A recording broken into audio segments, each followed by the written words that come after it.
Well, good morning, everybody, and welcome. First of all, I want to congratulate you for registering for the live webinar event or seminar event that's coming up. I'm your host, Mike Wade, and I'm going to be walking you through this short video. I have a much longer video on this subject. I am going to go through the slides. I'm going to paraphrase a lot of this. I'm just trying to make a point because I will not have time to make these points during the webinar or seminar. So bear with me, and let's get going here. We're going to be talking about America's biggest wealth stealer, and that is taxes. Here's a disclaimer here. I don't have time to read this. Understand I am not a tax advisor, a tax accountant, a tax lawyer. I'm here giving you information that's readily available on the internet. I'm just sitting around the bonfire talking with you, but you can read the rest of that disclaimer down below. Also, you'll note above now there are other links. You can have access to my entire video library and my reports library. You should read those.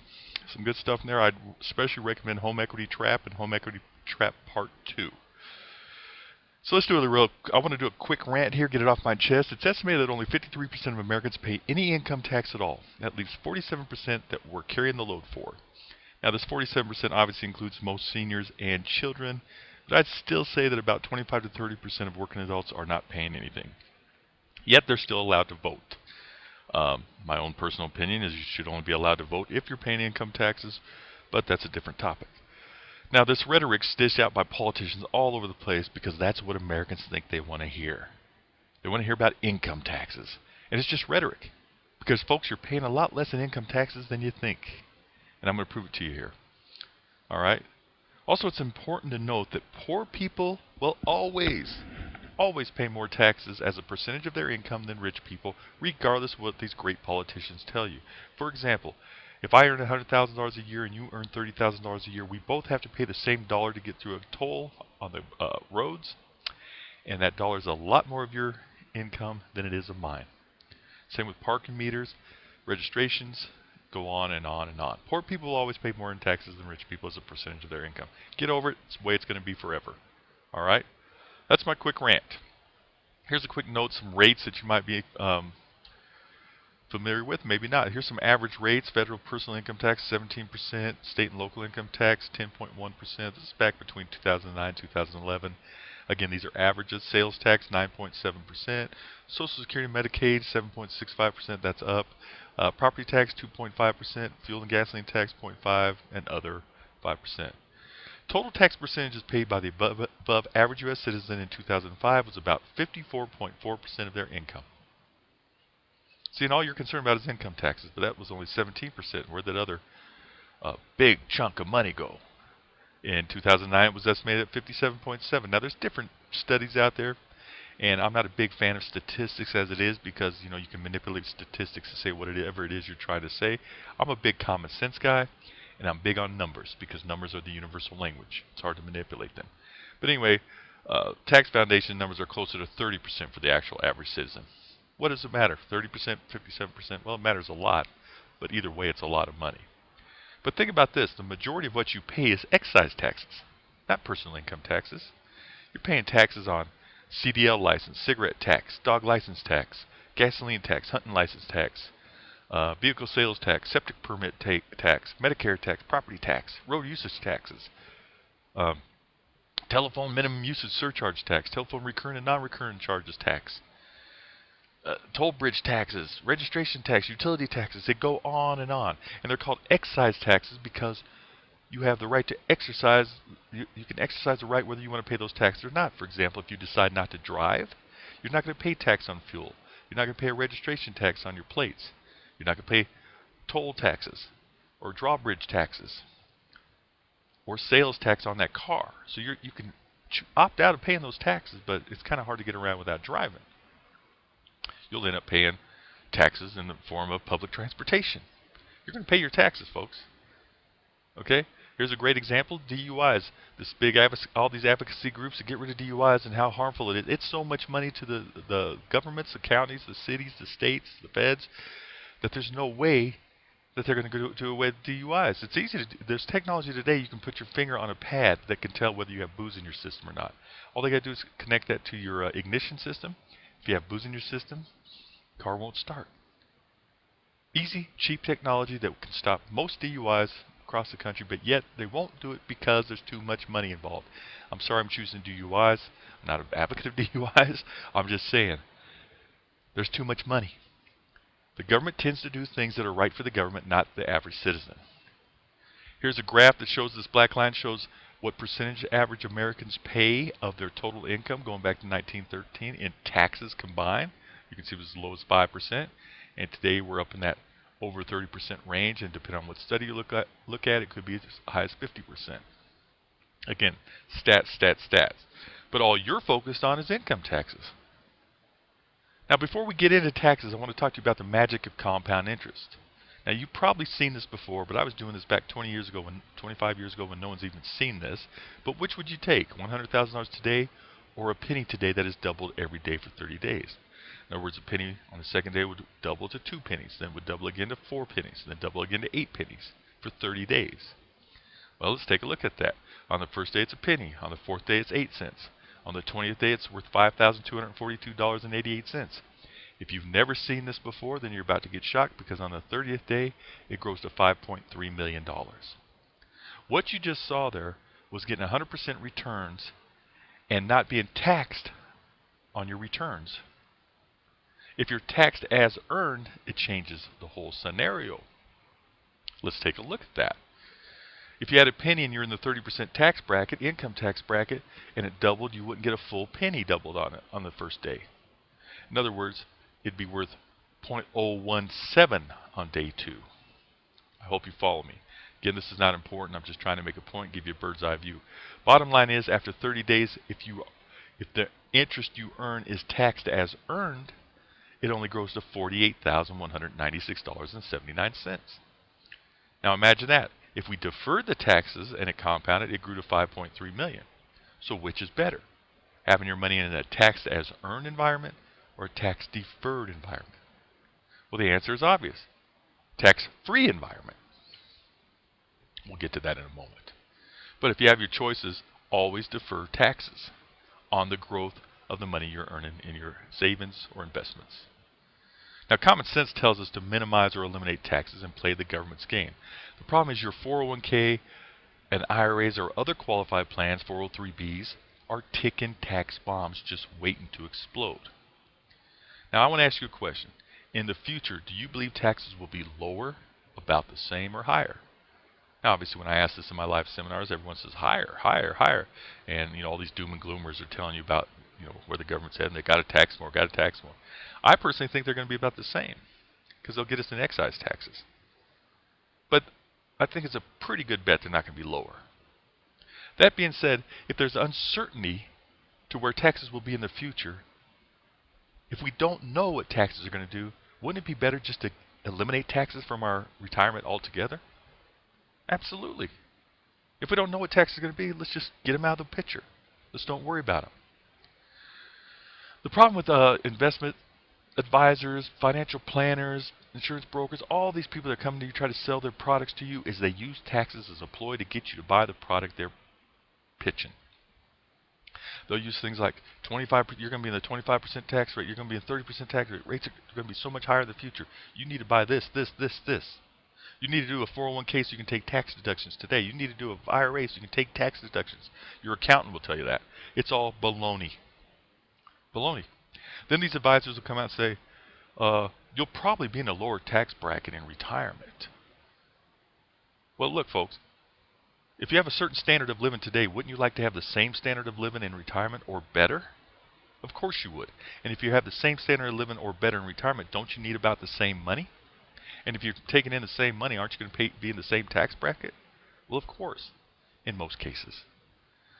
Well, they're going to tell you things like, well, because when you retire, you're not going to have expenses that you do during your working years. You're not going to be making retirement contributions. Your kids are going to be growing out of the house.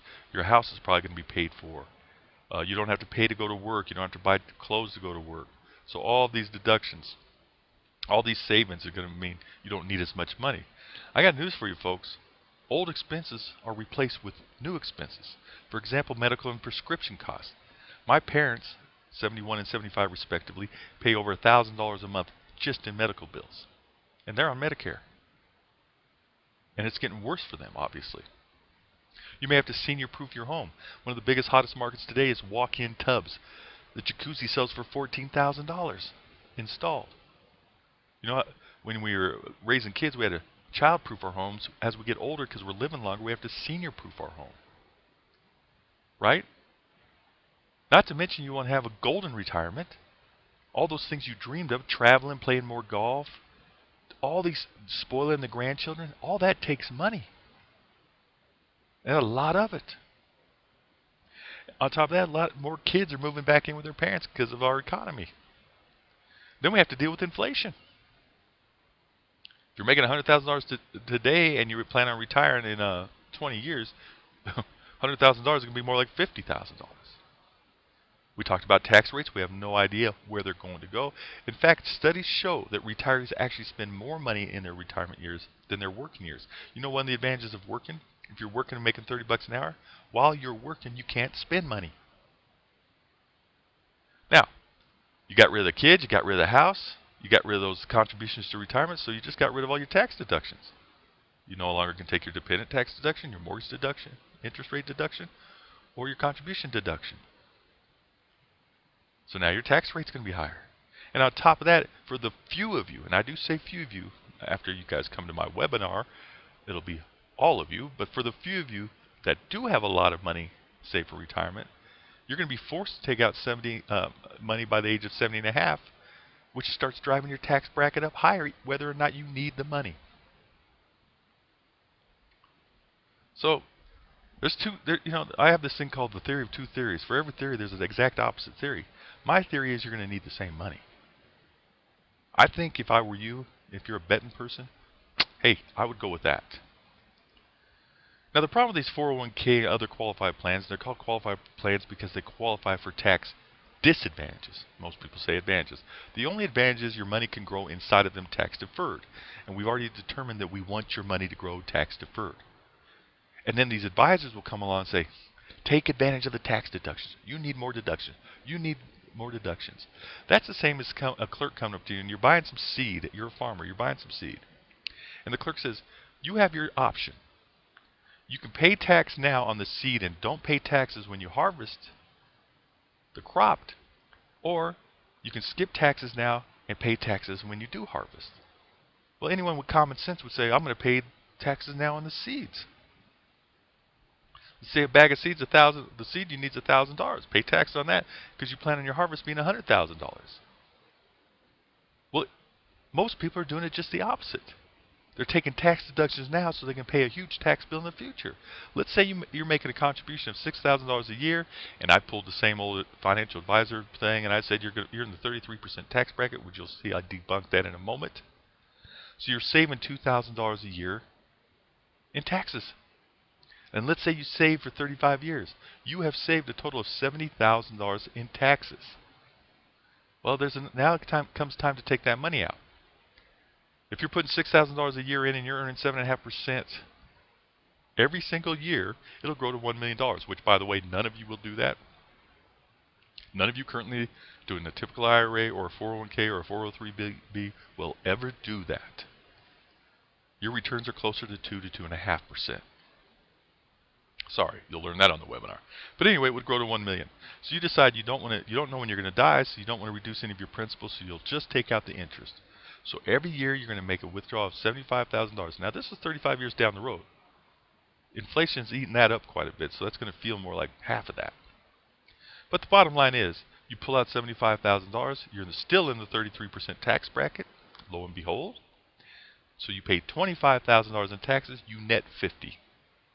So folks, by the year of the third year, in your fixed income years, you pay more in taxes, $75,000, than you saved in 30 years. And this goes on to death, and then it goes to your beneficiaries until the money's depleted. It is estimated that there's something like $9 trillion in back taxes owed in these qualified accounts. And people say our government's broke. By the way, that's a whole nother lecture. I'm not a doom and gloomer. Our government is not as broke as you think they are. Most of the debt is to ourselves. However, they can just snap their fingers and say, hey, we just want all our taxes from these qualified accounts. At any given moment, boom, there's $9 trillion, which would go a long way to paying off a lot of debt. Are there better alternatives? Absolutely. We want to be in a tax-free zone. So you can do a Roth IRA, but there's stipulations. You can't make too much money and have a Roth IRA. Maybe you could do a work-sponsored Roth 401k plan. However, most employers do not offer it. You can do a SEP or a KEO, or you can start your own business and start your own Roth 401k, which is I'm a big fan of, or life insurance. There's better alternatives out there. Now we're going to talk about marginal tax brackets. See, our tax system is set on the marginal tax rate, which is simply, because I don't have time, because this is typically a 45-minute presentation, I'm trying to keep this short because I'm just trying to plant seeds in you. Essentially is, for groups of money, you're going to pay X amount of dollars of taxes on it. It's a graduating scale. That's marginal tax rate. The problem is everyone uses marginal tax rate. It's the amount of tax paid on an additional dollar of income. To a certain extent, folks, not every additional dollar. Okay, I'm going to skip this and I'm going to go to effective tax rate. Effective tax rate is simple and it's the only thing you should pay attention to. It's what you actually pay. And I'm going to demonstrate this in a moment. It's the same with the returns on investment, as you'll see at the webinar. If you say you're averaging 7.5%, that doesn't matter. What's your effective return on investment? That's all that matters. And I'm going to show you a glaringly blown up example of that on the webinar that will really get you thinking. All right. All that said, you'll hear me talk about the back door a lot. And taxes is the easiest back door to close. What I mean basically by the back door is why you guys are out there fretting about the return on your investments. Getting your 8, 10, 12%, 4% if you're lucky. You have more money slipping out the back door. If you're paying 16% on a credit card, who cares what you're bringing in on your investments? You need to shut the back door first. Then worry about what comes through the front door. And the easiest back door to shut is income taxes. Now, first of all, I am amazed at how many people do not know the difference between marginal and effective tax brackets. If you're one of them that does, then congratulations. You're one of the few. No one takes time to understand this. Look, folks, if you make $100,000 a year and you're in the 25% marginal tax bracket, if you're married and filing jointly, that does not mean you pay 25% on all your income.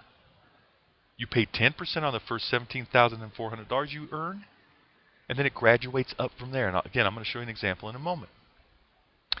I was in college, and I was listening to a radio talk show, and a guy comes on and says he won a contest, and he got $5,000, and he turned it down.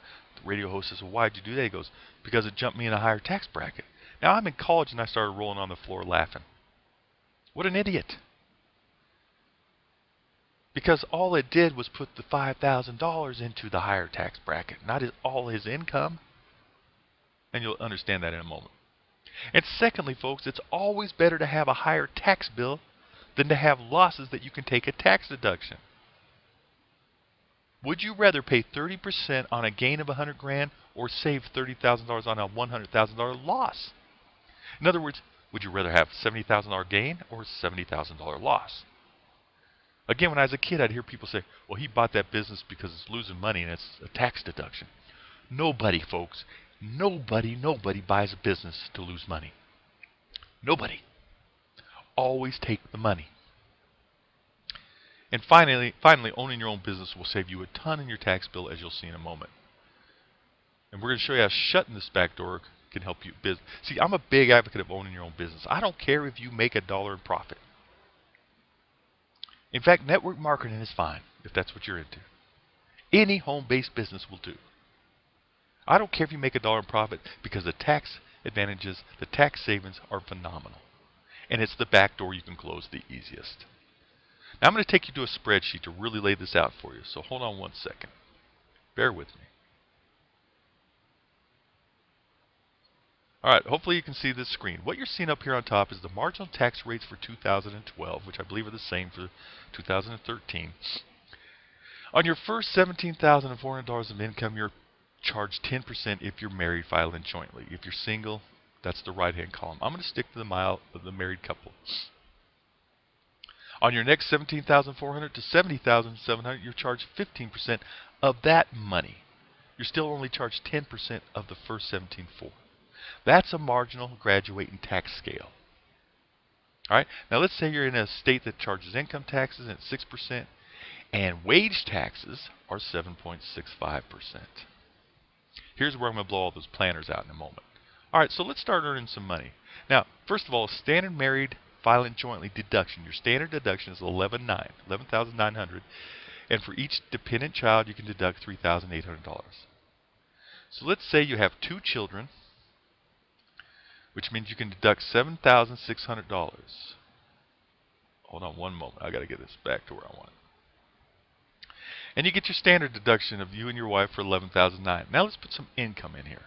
Let's say you earned a gross of $120,000 this year. If you look to the right, you'll notice that you paid $17,000 for. You add up all these tax brackets rates, and what you come up with is $17,185 in taxes owed. So you made $120,000, but you took your standard deductions, so the government is only showing $100,500 in gross income. So you're not even taxed on that first $20,000 because that's standard deductions. So your taxes owed is $17,185. So your effective federal income tax rate is 14.32%. You're paying much less in federal income taxes than you're led to believe. You made $120,000 and your federal income taxes is 14.32%. And that's what the politicians talk about, to get your ear. Now here's where it gets ugly. Look at the wage taxes you paid. $9,180, Social Security, Medicare. And then you had state taxes on top of that of $7,200. So the total taxes you paid was $33,000 or 28%. Your effective rate was 28%. But everyone focuses on federal income taxes. And it's a small piece of the pie. Now here's where planners fail you miserably. This is your earning years. The bottom line is if you start to take $120,000 out during your retirement years of your investments or savings, you will not be charged $9,180 extra. You do not pay wage tax. You understand? That just decreased your effective tax rate to 20.32. That's huge. Okay. That's what people fail to learn. Now, this is if you decide to take standard deduction and you do the 1040 easy form. Sadly, most Americans do this. They don't itemize. See, if you have a home, you have the ability to take a deduction for your home interest, but only if you itemize. And if you itemize, you can't take standard deductions. It's either or. So let's take a look if you just open a home-based business. So now you're going to itemize now. So you can take, let's say, $12,000 interest deduction, $6,000 deduction to your qualified retirement plan. You can deduct your property taxes. You can deduct state taxes or sale taxes, home office deductions, which I'll go into in a moment, meals and entertainment, your car, $7,920 if you own a home-based business. Folks, if you don't own a business, it's the same as throwing out a dollar bill out your window every 2 miles you drive because of the tax deductions you're missing out. Travel, $1,000. Miscellaneous, $1,000. Business-related expenses, $1,250.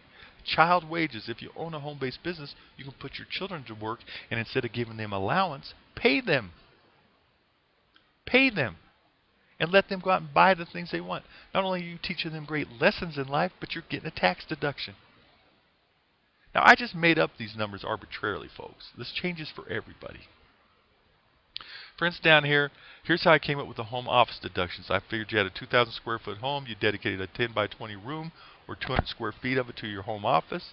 So the percentage of your home office to all square feet is 10%. So every bill you pay on your house over the course of the year, you can write off 10% of it. Your meals, if you're talking about business, and folks, if you have a home-based business, all you got to do is bring it up at the meal. You're talking about business. Just keep receipts. Car mileage. So anyway, I'm not going to go through all this. I have calculators down here that bring these numbers up here, and this is what I came up with. So now you have $41,916 of deductions. So if I come up to the same scenario, I want you to watch this number very closely, this effective federal income tax. Now instead of doing the 1040 easy form, I'm going to itemize, and I just dropped my effective rate down to 9.65%. You need to start your own home-based business. That's not what the webinar is about, but you're going to find me to be a big advocate of that, even if it doesn't make a big profit. Everyone thinks that if they start a business, they got to make a fortune. No, you just need to first take advantage of tax deductions, then work on the profits. All right? So there you go. That's the difference between marginal tax rates and effective tax rates. You are not paying as much in federal income tax as you think, and when you do get to retirement age, you're not going to be paying wage taxes. Let's go back to the slideshow. All right, so I'm going to talk about some, some tax deductions you may be overlooking right now. Donations, charitable donations. Guys, quit just sending a bag to Goodwill. Get a receipt if you decide to itemize.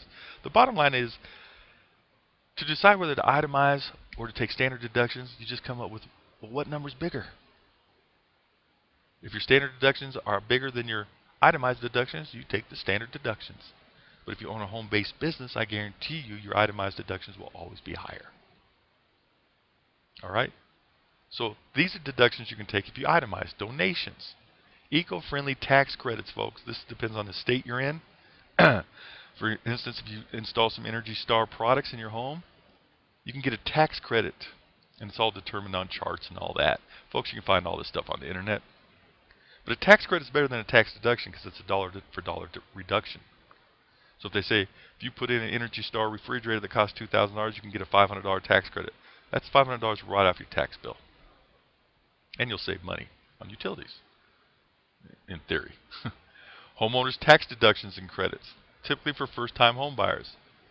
Okay, go look this up. It's called the MCC tax credit if you're a first-time home buyer. And by the way, you're going to find I'm not a big advocate of owning, that everybody should own a home. There's a lot of planners out there, your Susie Ormans, Dave Ramsey's, Mike Bach, say, you build wealth by owning your own home. That is not true for at least half of Americans. Your home is a poor investment. It's probably the worst investment you have. Now, it can be a good wealth-building tool, but for most people, it's a very poor investment. Now, you can read that report and see why I say that in my report, The Home Equity Trap. By the way, I'll show you how to get 6,000% returns on your money in that report, too. It's pretty slick. But anyway, I digress. But if you are buying your first home, look for the MCC tax credit. Again, it's, credit. Of course, if you own a home, there are some deductions. You got mortgage interest, mortgage insurance premiums. And by the way, if you rent an apartment, you can still have a home-based business. Maybe it's a 3-bedroom apartment, 2-bedroom apartment. One of the rooms is dedicated to your home office. Same thing. A lot of people overlook the fact that they can deduct mortgage insurance premiums. For example, if you put less than 20% down on a home, you typically are paying mortgage insurance. If you have an FHA loan, you're paying a lot in mortgage insurance, close to $200-300 a month. That's all tax deductible. Points that you pay at the closing table for your home loan are tax deductible because points are just prepaid interest. Property taxes are tax deductible. Health-related improvements, we talked about the walk-in tubs. Okay, you got to see if you qualify for this stuff. Go out and do some research, but a lot of that stuff is tax deductible. And of course, we talked about a home office. What you cannot deduct hazard insurance premiums, homeowners association dues, depreciation of your home that you live in. By the way, depreciation of homes that are investment properties is not as glamorous as everyone makes it sound. Again, harvest seed harvest. Local assessments, closing costs, repairs, wages paid for domestic help unless you have a home office. Utility expenses unless you have a home office. Repairs unless you have a home office. Or down payments. Hey, do you know you can write off costs for looking for a job for those of you that are unfortunate and are out there looking for a job? Make sure you look into this. See if you can take tax deductions for looking for a job. Moving expenses for your first job. Guys, seek out a qualified tax advisor. And by the way, they're not all qualified. Just because they got the degree doesn't make them qualified. You got to get aggressive tax advisors. By aggressive, I don't mean cheaters. They just stay on top of the tax world. Health insurance deductions. One of the other advantages for business owners. I'm not going to go deep into that. Here's a big one. Child care tax credit. Tax credit. Money in the bank. A tax credit up to 35% of your total expenses if you qualify. To find out if you qualify, here's a link. You'll also find that link just below this video. So if you have children and you're doing daycare or whatever the case may be, go check out that link. Deduction of Medicare premiums for self-employed. Okay, this is if you're a senior. For you seniors that are watching this, you should own your own home-based business. Again, I bring up network marketing not because I do it, but because it's just the ideal situation. Find a product you like, start a home-based business. Show it to a few friends. Sooner or later you'll sell something, now you got a real business. But the bottom line is the tax deductions are phenomenal. Okay, so look into that if you're a senior and you're paying Medicare or Part D or Part B premiums. Some of that's tax deductible. Military reservist travel expenses. Student loan interest paid by mom and dad. I don't have the time to read all this. I have a more intense video training of this. I just want to get you a bird's eye view here. This is one that's not a tax deduction, but one that people need to be aware of is reinvested dividends. You got to keep your cost basis where your cost basis is. Your mutual fund dividends are automatically used to buy extra shares. Remember that each reinvestment increases your tax basis in the fund. So if it's not in a qualified account, if you're just outside doing stuff, you need to keep track of your tax basis. State sales taxes. This is particularly important to you if you live in a state that does not impose a state income tax. This might be important to people in Florida, Texas, Nevada. You don't have state income tax, but you can write off your state sales tax. Everything you buy has a sales tax. Keep receipts. It's tax deductible. A state tax on income in respect of a decedent. If you inherit an IRA, okay, and the person that left it to you is taxed in the estate tax, you can take a deduction for that. And of course, self-employment tax deductions. Give yourself a huge raise this year. I just showed you how to give yourself a $3,000 to $4,000 raise this year just by opening up a home-based business. You may think that this whole seminar was, this video was about starting a home-based business. It's not. Folks, I'm just trying to give you an idea how advisors, planners, Wall Street, they all use this tax thing to manipulate you. And believe me, it's all a game. So, 1040 easy is definitely easy, but you may be leaving money on the table. It all comes down to your itemized deductions. If they're higher than your standard deductions, then you may want to consider itemizing. Make sure you check with a professional. This information is broad in nature and taxes are a deep subject with all kinds of qualifications, restrictions, limits, etc. Truth is, you are probably paying more in taxes than you should. And taxes are the greatest wealth destroyer known to man. Then comes inflation. And remember that Social Security tax of 7.65 is the worst tax of all. The good news is that the income from investments that you are liable to pay taxes on is not subject to tax, this wage tax. So I debunked a lot of that for you. 2013 updates real quick. Employees. The Social Security tax rate is 6.2% on income under 113.7 through the end of 2013. The Medicare tax rate is 1.45 for a total of 7.65% wage tax. Your employers match that. Okay. If you're self-employed, you do have to pay both parts of that. But remember, if you have a home-based business, you're probably not making a lot of income anyway. All right. So if you're self-employed, you got to pay 15.3%. Also, beginning this year, you must pay 0.9% more in Medicare taxes on earned individual income of more than $200,000, $250,000 for married couples. So there's another full percent. And here's another point that poor people will always pay more in taxes as a percentage of their income than rich people. The 113.7 you're seeing up here is a cap. If you make more than 113.7, you're not taxed a wage tax on the income over that amount. So if you're making $199, you're not paying income taxes on what, $75,000 or whatever the heck, $80,000. You're not paying a wage tax on that. So make more money. All right, next, make sure you find the time to attend the webinar or seminar event you signed up for. You're in for a real treat, folks. It's the most explosive retirement plan that you've never seen or heard of. It's going to open your eyes. All right, take 60 minutes of your time. because any longer than that, you'll probably start losing. But that's all it takes to learn the 3 steps to massive wealth. So find the time to attend that webinar or seminar. I look forward to meeting you or seeing you again and telling you all about myself. And hey, let's go out and get wealthy. Have a great day. Bye-bye.